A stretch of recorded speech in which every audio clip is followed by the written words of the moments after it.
Welcome to our project. How can blended learning station rotation model be made more effective and accessible in our area? This project was carried out in 6 weeks, and the data gathered from student surveys and interviews in secondary and high school. So, what is the station rotation model?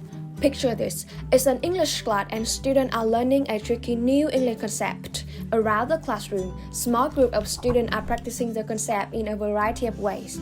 At one table, students are watching a video lesson and completing practice problem in a notebook. At other table, students are using English manipulative to play a game with a partner. And at another table, the teacher is giving students immediate feedback on the most recent homework assignment. This is station rotation model. In this model, students rotate through a series of activities so that they can participate in different types of learning. An online station lets students take things at their own pace while they review key content. An offline station lets students work on collaborative problem solving with hands-on activity. A teacher-led station lets students work closely with the teachers and give them the chance to ask questions.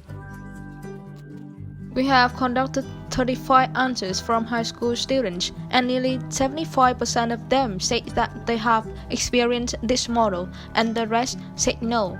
Most students who have conducted this model told us that they liked to apply it in their class, with 74.3%.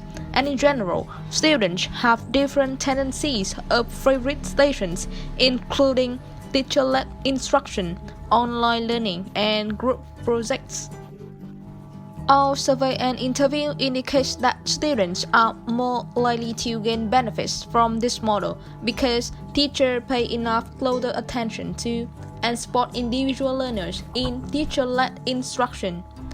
Group project stations in class foster teamwork skills and peer interactions, and online learning stations are exciting and engaging to the lesson. By incorporating two one-to-one stations, the learner can also benefit from direct personal instruction and from the trainer. By rotating through various learning stations, learners benefit from repetition and increased engagement with the subject matter, helping them beat the forgetting curve. And a lot of research has shown that group work, collaborative learning, and a collective thinking approach ultimately lead to deeper learning. Now, let's talk about challenges of station rotation model. Do you get any trouble in using technological devices when you approach online learning station model?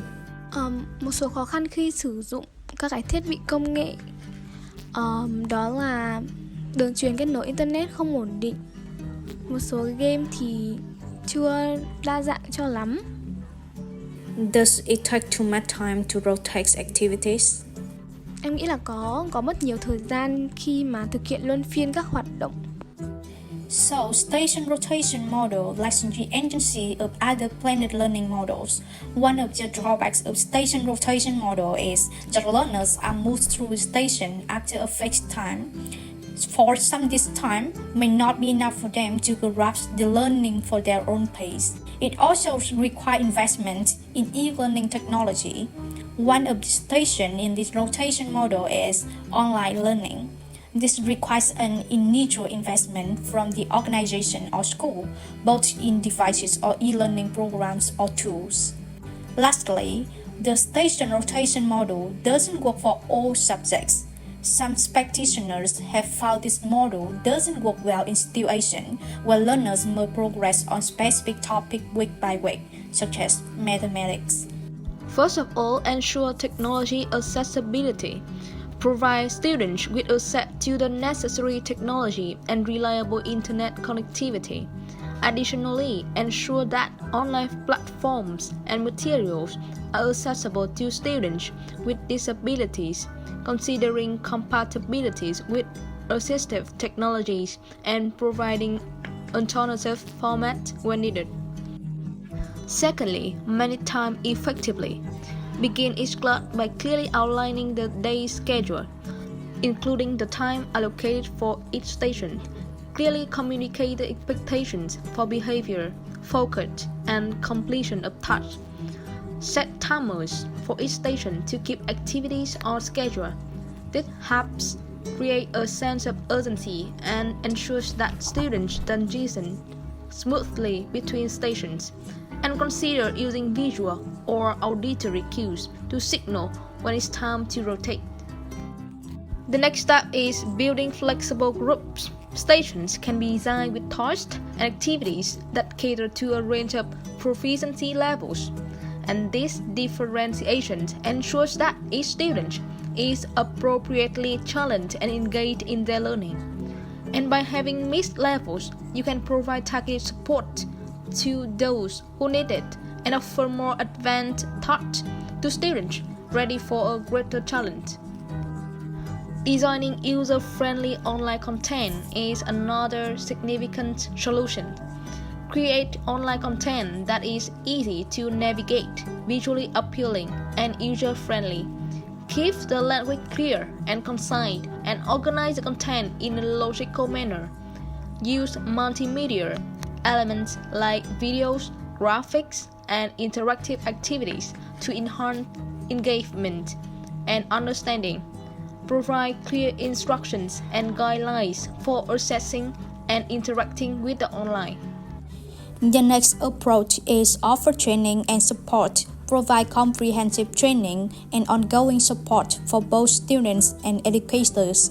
Students may need guidance on using online platforms, accessing resources, and maintaining the time effectively. Educators should receive training on designing effective blended learning activities during online tools and monitoring student progress.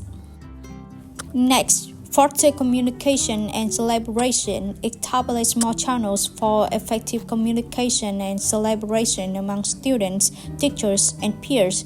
Use online discussion boards, video conferencing tools, or messaging platforms to facilitate interaction and peer-to-peer learning. The next way is personalized learning experiences. Use online assessment tools to gather data on student performance and provide targeted feedback. Adapt the curriculum and resources based on a student's progress and learning goals. The last strategy is monitor and evaluate effectiveness. Collect feedback from students, teachers, and parents to identify areas for improvement. Analyze data on student performance to assess the impact of blended learning on learning outcomes. Use this information to make adjustments and refine the blended learning model over time.